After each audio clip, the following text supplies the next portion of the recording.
Alors, pour monter cette suspension, vous devrez d'abord enlever l'abat-jour pour alléger le poids de l'ensemble. Il est préférable d'être à deux pour faire cette opération. À l'intérieur du plafonnier, il y a donc tous ces éléments.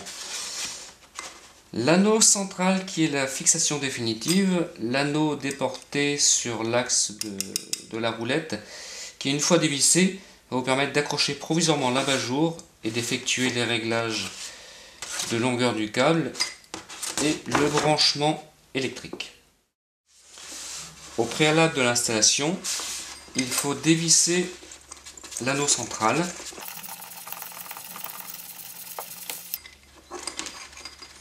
et vous récupérez l'anneau avec la tige filetée qui va sortir par le trou central du plafonnier sur lequel on va venir mettre la rondelle et l'anneau.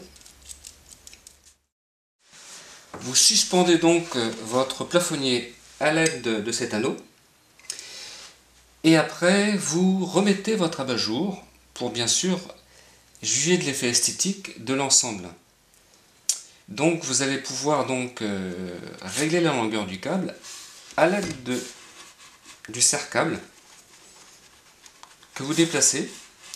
Si l'abat-jour est trop haut, vous rallongez la longueur du câble. Si l'abat-jour est trop bas, vous diminuez la longueur du câble. Vous revissez le serre-câble. Voilà.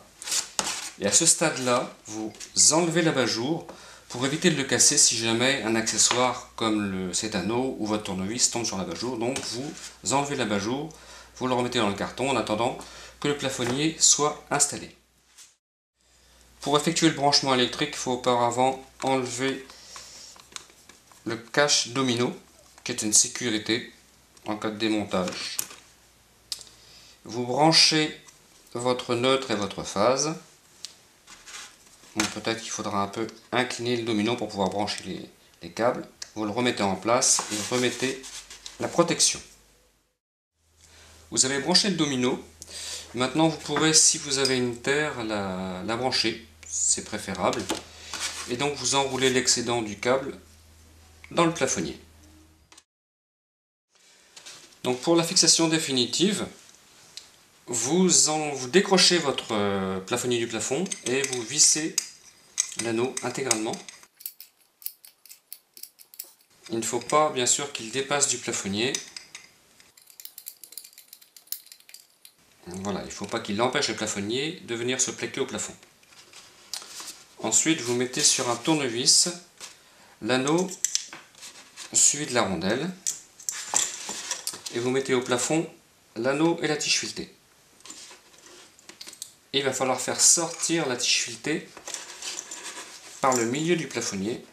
Vous aidez la sortie avec un tournevis. Voilà. Et vous vissez de quelques tours l'anneau. Et vous finissez le serrage.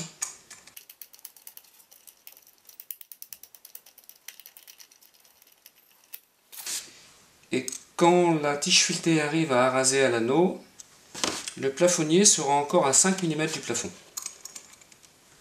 Et pour finir le serrage, vous solidarisez la tige filetée et l'anneau avec ces deux petites tiges, enfin ces deux petites vis, et vous vissez, et le plafonnier va monter et venir se plaquer au plafond. Et voilà, vous n'avez plus qu'à remettre l'abat-jour et son ampoule.